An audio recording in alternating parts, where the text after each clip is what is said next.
मध्य प्रदेश में 10वीं और 12वीं के परीक्षा परिणाम घोषित हो गए हैं। इन परिणामों में मंडला जिले की बेटी दिव्यांशी जैन पिता शरद जैन ने 12वीं में प्रदेश में प्रथम स्थान हासिल किया है। बेटी के पहला स्थान पाने पर पूरे परिवार में खुशी की लहर है।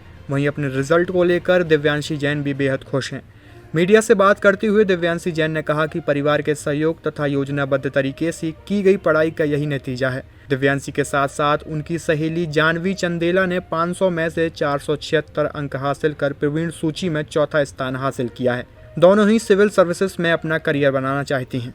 बहुत अच्छा लग रहा है और बहुत प्राउड फील हो रहा है दोनों के ऊपर। और हम दोनों साथ में ही स्टडी करते थे और मतलब हम लोग की 5 इयर्स से आदत है, हम साथ में ही पढ़ रहे हैं और हम लोग मस्ती भी करते थे, पढ़ते भी थे और हम लोग बुक रीडिंग में मेनली फोकस करते थे।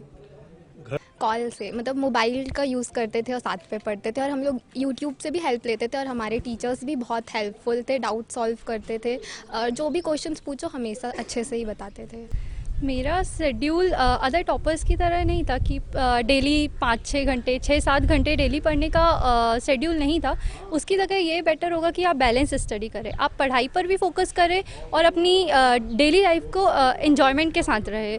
मैं डेली 1 से 2 घंटे पढ़ती थी। जो टीचर्स होमवर्क देते थे वो घर में पढ़ती थी और मैं ज़्यादातर अपनी फ्रेंड के साथ पढ़ती थी। Self reading is most important thing. Teachers पढ़ाते हैं, यदि हम उसको रीड कर लेते, बुक रीडिंग पे ज़्यादा फोकस करना चाहिए। हम यदि उसको रीड कर लेते तो सारी चीज़ें बहुत आसान हो जाती है और माइंड में बैठ जाती है और किसी को समझाने से बहुत अच्छे से चीज़ें समझ आती हैं। और मैं एग्ज़ाम के टाइम पे बस थोड़ा ज़्यादा पढ़ती थी, 4-5 घंटे भी पढ़ लेती थी, पर पूरी रात जाग के नहीं पढ़ना चाहिए। और डेली यदि आप 1 से 2 घंटे भी पढ़ेंगे तो आप इजीली चीज़ों को समझने की कैपेसिटी ज़्यादा रखिए बस। स्पेशल थैंक्स बोलना चाहूँगी मेरे इकोनॉमिक्स के टीचर जयसवाल सर को, जो इकोनॉमिक्स को इतना इंटरेस्टिंग बना के पढ़ाते थे। मतलब हमारी क्लास के हर स्टूडेंट को इकोनॉमिक्स आती है, सबसे अच्छे से इकोनॉमिक्स आती है क्योंकि जयसवाल सर बहुत अच्छे से पढ़ाते थे। और दूसरा थैंक्स मैं बोलना चाहूँगी मेरी कविता आंटी को, जो अंशु की मम्मी कविता आंटी को, जो मेरे साथ नैनपुर में रहती थी। जब हम लोगों को यहाँ से ट्रैवल करने में प्रॉब्लम होती थी तो हम लोग नैनपुर में शिफ्ट हो गए थे और आंटी ने सपोर्ट किया, वो वहाँ पर रही और इसलिए मैं उनको थैंक्स बोलना चाहती। पढ़ाई जिस टाइप से करती थी उम्मीद तो पूरी थी, मगर MP टॉप करने की कुछ कम थी। ये कैसी फीलिंग है बेटी जो MP टॉप की? मेरे को तो बहुत खुशी हो रही है। अब आगे बेटी जो है IAS बनना चाहती है तो इसके लिए क्या तैयारी है आपकी, कहाँ भेजेंगे क्या? उसको जहाँ जाना, पहले वो इंदौर की सोच रही है या इंदौर या दिल्ली की, तो अब वो जहाँ जाना चाहती उधर भेजना चाहता हूँ मैं। बस सुबह उठी, अपने थोड़ा बहुत ब्रेकफास्ट लिया, थोड़ा बहुत पढ़ाई की। उसका स्कूल का टाइम तो रहता था 11 बजे, लेकिन उसको 9 बजे ही घर से निकलना पड़ता था क्योंकि 15 किलोमीटर उसको डेली अप डाउन करना पड़ता था। तो इस कारण उसको 2 घंटे का समय पहले ही उसका निकल जाता था और 2 घंटे बाद तक का समय जाता था। इस हिसाब से उसने अपनी पढ़ाई की है। बहुत समस्याएं उसने झेली हैं अपनी ज़िंदगी में। 7 साल उसने नैनपुर में आके डेली अप डाउन किया है। अब कैसा लग रहा है जब वो टॉप किया उसने? बहुत ही अच्छा लग रहा है।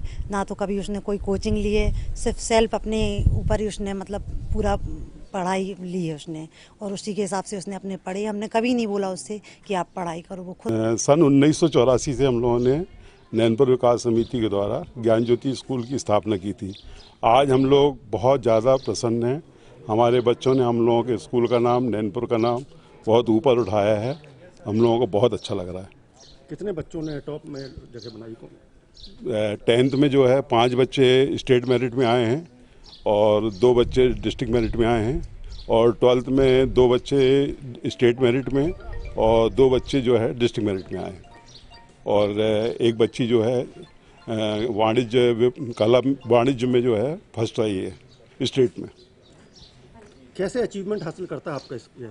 हम लोगों के टीचर जो है बहुत मेहनत करते हैं और बच्चे बहुत डिसिप्लिन में रहते हैं और हम लोग बहुत मतलब पढ़ाई में बहुत ध्यान देते हैं और अदर एक्टिविटीज़ भी बहुत अच्छी रहती है हमारे यहाँ की।